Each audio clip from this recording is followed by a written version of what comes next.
রায়গঞ্জ পুজো carnival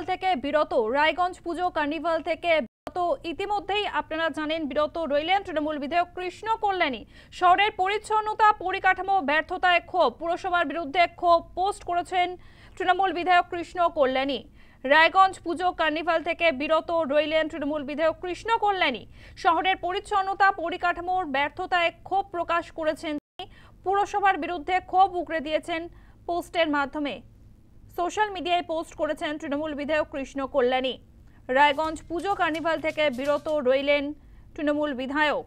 শহরের পরিচ্ছন্নতা পরিকাঠামো ব্যর্থতায় ক্ষোভ প্রকাশ করেছেন তিনি।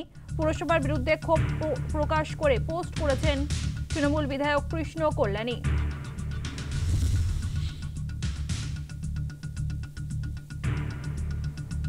রায়গঞ্জ পুজো কার্নিভাল থেকে বিরত রইলেন তৃণমূল বিধায়ক কৃষ্ণ কল্যাণী। শহরের পরিচ্ছন্নতা পরিকাঠামো ব্যর্থতায় ক্ষোভ উগরে দিয়েছেন তিনি। আমাদের সঙ্গে ফোন লাইনে রয়েছে আমাদের প্রতিনিধি অলিভ মিত্র। অলিভ, ক্ষোভ তৃণমূল বিধায়ক কৃষ্ণ কল্যাণী তিনি পুরসভার বিরুদ্ধে ক্ষোভ উগরে দিয়েছেন, ঠিক কি কি কারণ দর্শিয়েছেন তিনি?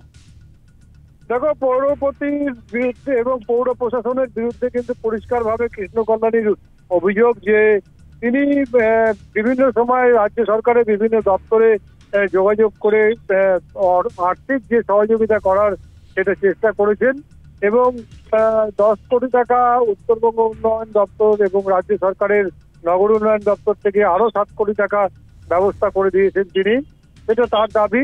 এবং এরপরও রায়গঞ্জ শহরে এখনো পর্যন্ত নোংরায় স্তূপ রয়েছে বিভিন্ন জায়গায়। গোটা শহরে চলাচল করার মতন রাস্তা অনেক কমে যাচ্ছে, নোংরা এত বেশি হয়েছে যার জন্য মানুষকে নাকে হাত দিয়ে চলতে হচ্ছে। ফলে এরকম পরিস্থিতিতে মানুষ যখন বাড়ি থেকে ঠিকঠাক বেরোতে পারছে না, সে সময়তে কার্নিভালের মতন একটা যে অনুষ্ঠান সেখানে অংশগ্রহণ করা তার পক্ষে সম্ভব না। এবং সেই কারণে তিনি রায়গঞ্জ শহরে যে কার্নিভাল হচ্ছে সেই কার্নিভালকে কার্যত তিনি বয়কট করেছেন এবং তিনি সেখান থেকে নিজে সরে গিয়েছেন। তার ফেসবুকে কিন্তু পরিষ্কারভাবে লিখেছেন যে এভাবে কার্নিভাল করার অর্থ হয় না, যেখানে শহর পরিষ্কার নেই সেখানে কিভাবে করা সম্ভব। কিন্তু রায়গঞ্জের পৌর প্রশাসক সঞ্জীব বিশ্বাস কোনো কিছু না বললেও উপপৌর প্রশাসক অরিন্দম সরকার তিনি জানিয়েছেন যে এরকম করে বিধায়ক কেন বারবার এরকম অভিযোগ আনছেন সেটা জানি না। সাধারণ মানুষ বলছে না, বিধায়ক এরকম অভিযোগ তুলছেন। ধন্যবাদ অলিভ। আমাদের সঙ্গে ফোন লাইনে ছিল প্রতিনিধি অলিভ মিত্র।